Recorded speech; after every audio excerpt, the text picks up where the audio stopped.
आज की वीडियो तमाम फार्मर्स के लिए है, चाहे वो ब्रॉयलर हैं, लेयर के हैं, ब्रीडर के हैं, गोल्डन मिस्री के हैं, छोटे हैं, कंट्रोल शेड वाले हैं या ओपन शेड वाले हैं, या आपने अपने घर में थोड़ी सी मुर्गियां पाली हुई हैं अंडों के लिए।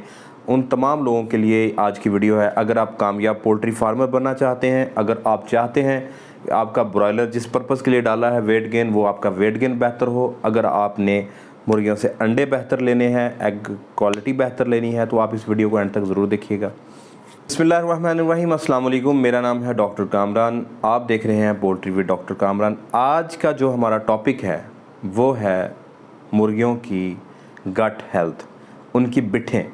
फर्स्ट साइन, आप शेड में जाएं, आप अपने खुडे मुर्गियों के खुडे में जाएं, आप अपने लेयर फार्म पे जाएं, सबसे पहली चीज़ जो आप देखते हैं वो है बिठें। बिठें आप देखेंगे, आपको बिठों से आइडिया होगा कि आपका बर्ड जो फीड आप दे रहे हैं वो फीड सही तरह से कंज्यूम कर रहा है कि नहीं कर रहा, उसकी गट हेल्थ कैसी है, उसमें पानी वो सही तरह से पी रहा है कि नहीं पी रहा, फीड किस तरह की आ रही है, फीड के अंदर जो प्रॉब्लम्स हैं वो आपको बिठों से स्टार्ट होना शुरू हो जाएंगी। आपको तमाम तरह की डिजीज़ की इंडिकेशन बिठों से होना शुरू हो जाएगी। बिठें सबसे बेस्ट टाइम जो देखने का है वो है सुबह सुबह, अर्ली इन द मॉर्निंग, जब बर्ड रात के बाद उठता है उस वक्त जो फीसेस वो पूप जो वो खारिज करता है वो सबसे बेहतरीन इंडिकेशन होती है गट हेल्थ का। वही आपको बताएगी कि आपके बर्ड में बैक्टीरियल प्रॉब्लम तो नहीं बन रहा, कोई वायरल इन्फेक्शन तो नहीं आ रहा, कोई अदर प्रोटोजोअल इन्फेक्शन तो नहीं आ रहा। ये सारी चीज़ें आपको बताएंगी बिठें। सबसे पहले हम देखते हैं कि बर्ड का डाइजेस्टिव सिस्टम होता क्या है। सामने स्क्रीन पे जो आप डायग्राम देख रहे हैं ये एक बर्ड का बेसिक डाइजेस्टिव सिस्टम है। आपका चूज़ा पहले फीड खाएगा बीक से, चून से फीड खाएगा, फीड यहाँ से ट्रांसमिट होते हुए पहुँचेगी। पहला ये जो स्टॉप है इसे हम कहते हैं क्रॉप। क्रॉप में बहुत थोड़ी डाइजेशन होती है, ये थोड़े बहुत एंजाइम्स इस पर अटैक असर करते हैं, यानी कि इसके ऊपर वर्किंग स्टार्ट करते हैं। क्रॉप में जो फीड की स्टोरेज है वो सबसे ज़्यादा होती है और वो अप टू 12 घंटे, यानी 12 घंटे से भी ज़्यादा स्टोर हो सकती है। क्रॉप के बाद फीड का अगला स्टॉप है प्रोवेंटिकुलर्स, ये छोटा सा मैदा, इसको छोटा मैदा भी बोलते हैं। इसमें फीड मिनट्स के लिए स्टे करती है। इसमें एंजाइम्स जो है ना वो ज़्यादा यानी कि असर करते हैं, तोड़ फोड़ ज़्यादा करते हैं फीड की। यहाँ पे जो फीड की तोड़ फोड़ होती है, इसके बाद ये फीड मूव कर जाती है आगे इसके पोटे की तरफ, गिज़र्ड बोलते हैं हम इसको। और इसमें इसके जो मसल्स हैं, इसमें स्मूथ मसल्स नहीं होते, इसमें स्केलेटल मसल्स होते हैं। वो स्केलेटल मसल्स इसको ग्राइंडिंग करते हैं इसकी। इसी वजह से जो हमारे परिंदे हैं उनके दांत नहीं होते, क्योंकि उसके ये मैदे के अंदर दांत हैं, ये इसकी ग्राइंडिंग करते हैं। ग्राइंडिंग करने का पर्पज़ ये है कि खुराक टूट फूट के बिल्कुल छोटी छोटी हो जाए और उसके ऊपर जो एंजाइम्स ने असर करना है या उनके अंदर से जो हम बर्ड ने एनर्जी के लिए चीज़ें लेनी है वो सारी बॉडी के अंदर एब्जॉर्ब हो जाए। यहाँ पे आप देखें ये पित्ता नज़र आ रहा है और ये है लिवर। इनसे भी एंजाइम्स जो हैं वो आगे फिर इंटेस्टाइन्स के अंदर सक्रीट होते हैं और फिर आगे फर्दर डाइजेशन स्टार्ट होती है। अब इसके बाद जो फीड है वो ट्रांसमिट होती है स्मॉल इंटेस्टाइन में, छोटी आंत के अंदर। छोटी आंत में जितने भी आयंस वगैरह होते हैं, मिनरल्स वगैरह होते हैं, वो सारे के सारे बॉडी में जज्ब हो जाते हैं। सबसे ज़्यादा फीड की एब्जॉर्प्शन जो होती है वो छोटी आंत के अंदर होती है, स्मॉल इंटेस्टाइन में। छोटी आंत के बाद फीड ट्रांसमिट हो जाएगी सीका की तरफ।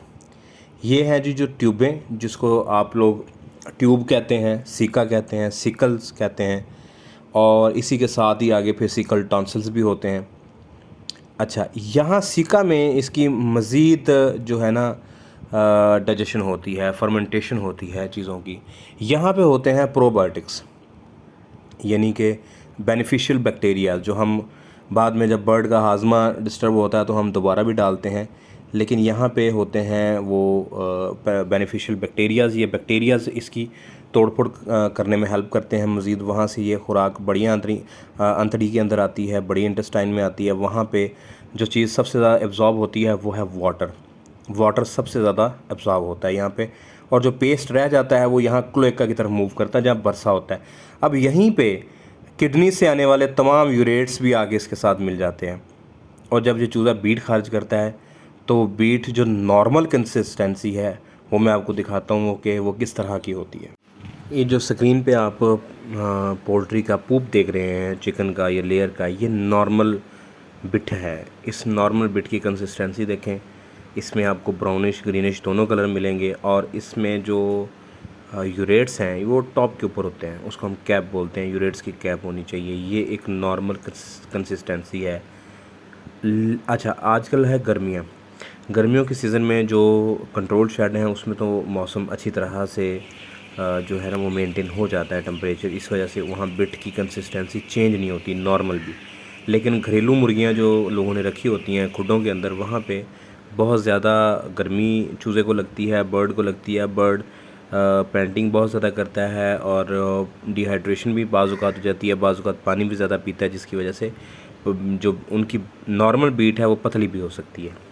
अब हम आते हैं अब नॉर्मल बिट्ठों की तरफ। अब नॉर्मल बिट्ठों में सबसे पहले आपकी स्क्रीन पे जो नज़र आ रहा है वो है ग्रीन कलर की बिट, ग्रीन पूप में सबसे पहले चीज़ आपने देखनी है, पॉजिटिवली सोचना है कि बर्ड कहीं ऑफ फीड तो नहीं था, इसको कोई बैक्टीरियल इशू होगा, ये ऑफ फीड होगा, ऑफ फीड होने की वजह से सारे के सारे जो एंजाइम्स निकलते हैं पित्ते से वो वैसे के वैसे एक्सक्रीट हो जाते हैं, ग्रीन पूप आनी शुरू हो जाती है।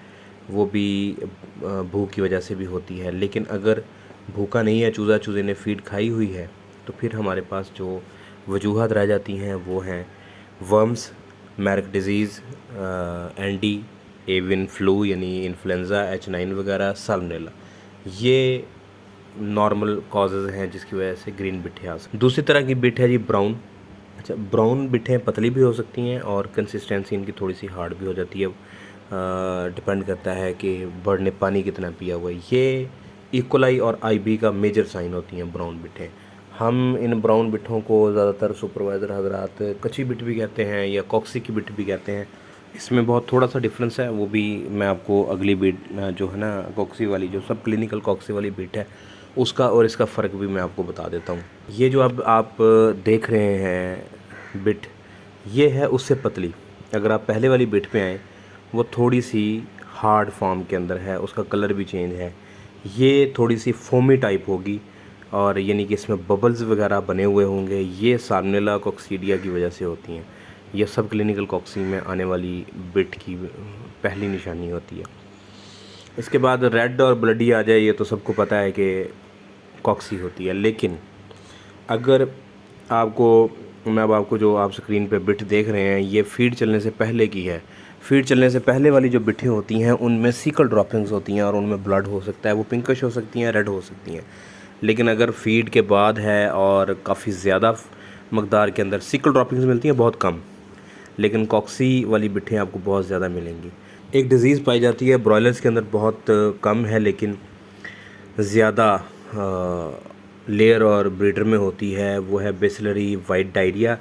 वो आप स्क्रीन पे देख रहे होंगे कि इस तरह की जो मिल्की वाइट बिट होगी, वो इस बेसिलरी वाइट डायरिया की वजह से बैक्टीरियल डिज़ीज़ है।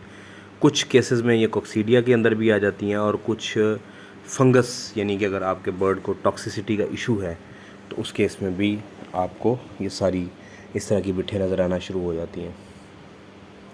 ब्लैक जो बिट्ठें हैं वो पोल्ट्री में बहुत कम देखने में आती हैं, ज़्यादातर यंग बर्ड्स के अंदर होती हैं जो अभी डे ओल्ड बर्ड आए होते हैं शेड के अंदर। जब हम उनकी फ्लशिंग करते हैं तो हमें ब्लैक बिट्ठें नज़र आती हैं। ज़्यादातर ब्लैक बिट्ठों के आने की वजह जो है वो इंटरनल ब्लीडिंग होती है। कोई बेलचा लग गया रैकिंग के दौरान, को पाँव लग गया, इंटरनल को ब्लीडिंग होगी, तो इस तरह की इक्का दुक्का बिट्ठें आपको नज़र आ सकती हैं, ज़्यादा नहीं होती। या वर्म्स की मौजूदगी की वजह से भी होती हैं, या ऐसा भी होता है कि जो घरेलू मुर्गियां हैं उन्होंने कोयला वगैरह खा लिया हो, उस वजह से भी ये इस तरह की बिट्ठें आ सकती हैं। एक वर्ड बहुत ज़्यादा यूज़ होता है ब्रॉयलर फार्मिंग के अंदर भी, बाकी ओपन फार्मिंग में भी, कि कच्ची बिट जो है वो आ जाती है। कच्ची बिट इन तमाम बिट्ठों का आप मजमूआ समझ लें। उसमें आपका बर्ड पतली बिट्ठें करेगा और उसके साथ अनडाइजेस्टेड फीड होगी, यानी फीड वो वैसी की वैसी खारिज करेगा। घरेलू मुर्गियां हैं तो वो सब्ज़ियाँ खा रही हैं तो वो वैसे ही निकाल देंगी। अगर ब्रॉयलर है, लेयर है, ब्रीडर है, तो वो जो फीड हम उसको दे रहे हैं वो वैसी की वैसी आ जाएगी। उसका ये आप समझ लें कि कच्ची बिट का मतलब है कि उसको डायरिया लगा हुआ है। डायरिया में भी यही होता है कि जो चीज़ हम खाते हैं वो सही तरह से बॉडी में डाइजेस्ट नहीं होती। डाइजेस्टिव सिस्टम गड़बड़ होता है, वो चाहे क्रॉप की पीएच के डिस्टर्ब होने से हो, वो चाहे गिज़र्ट सही तरह से काम नहीं कर रहा इसलिए है, या पित्ता या लीवर सही तरह से काम नहीं कर रहा, यही केसेस होते हैं। इस कच्ची बिट्ठों का जो नुकसान है वो ये कि इसमें बर्ड की मॉर्टेलिटी नहीं होती, लेकिन आपका वेट लूज़ हो रहा होता है। आप 4.5 ग्राम के फार्मूले से फीड दे रहे होते हैं, लेकिन बर्ड उस हिसाब से फीड का वेट गेन नहीं कर रहा होता। आखिरी दिनों के अंदर ये ज़्यादा इकोनॉमिकल लॉस करती है फार्मर्स के लिए। उसकी वजह यह है कि बर्ड को लास्ट डेज़ के अंदर 30 डेज़ से लेके 35 डेज़ तक 80 से 90 ग्राम, या अच्छी फीड अगर है तो 100 ग्राम वज़न करना चाहिए पर डे, लेकिन वो इतना नहीं कर पाता। कच्ची बीट आना शुरू हो जाती है। कच्ची बीट आने की बेशुमार वजूहत हो जाती हैं। वो फीड में थोड़ी बहुत अमाइनो एसिड्स की, एंजाइम्स की ऊपर नीचे हो जाए, उसकी वजह से स्टार्ट हो जाती हैं। बर्ड के अंदर कोई ऑलरेडी बैक्टीरियल प्रॉब्लम चल रही थी, उस वजह से भी हो सकती हैं। कच्ची बीट का जो इलाज है वो एंटीबायोटिक्स हैं, ब्रॉड स्पेक्ट्रम। आप ब्रॉड स्पेक्ट्रम एंटीबायोटिक्स दें 3 दिन के लिए, फीड के अंदर दे लें, बेस्ट है। पेनिसिलिन, स्ट्रेप्टोमाइसिन के कम्बिनेशंस मार्केट में ज़्यादातर इस्तेमाल किए जाते हैं, जिंक के साथ या कोलेस्टीन के साथ। अगर आप पानी में देना चाहते हैं, मॉक्सी और कोलेस्टीन का पानी दे लें, साथ में इम्प्रोलियम ऐड कर लें, क्योंकि कच्ची बीट में सब क्लिनिकल कॉक्सिल लाजमी होती है। दोस्तों, एक छोटा सा लेक्चर था और ये बड़ा ज़रूरी था पोल्ट्री ड्रॉपिंग्स के बारे में आपको पता हो कि बर्ड किस तरह की बिठें करेगा तो उसमें क्या क्या इंडिकेशन हो सकती है। उम्मीद है आपको इसमें काफ़ी कुछ जानने को मिला होगा। अगर क्वेश्चन हो, अगर आप मुझसे रब्ता करना चाहते हैं तो मैं डिस्क्रिप्शन में अपना व्हाट्सएप नंबर डाल दूँगा, आप उस पर रब्ता कर सकते हैं। आप मुझे वीडियो के नीचे कमेंट कर सकते हैं, मैं आपको कमेंट पढ़ता हूँ। अगर आपको वीडियो पसंद आई हो तो इसको लाइक कीजिएगा और चैनल को सब्सक्राइब करें, दोस्तों के साथ शेयर करें। अब तक के लिए अपना बहुत सा ख्याल रखिएगा। रमज़ान है, दुआओं में याद रखिएगा। अल्लाह हाफ़िज़।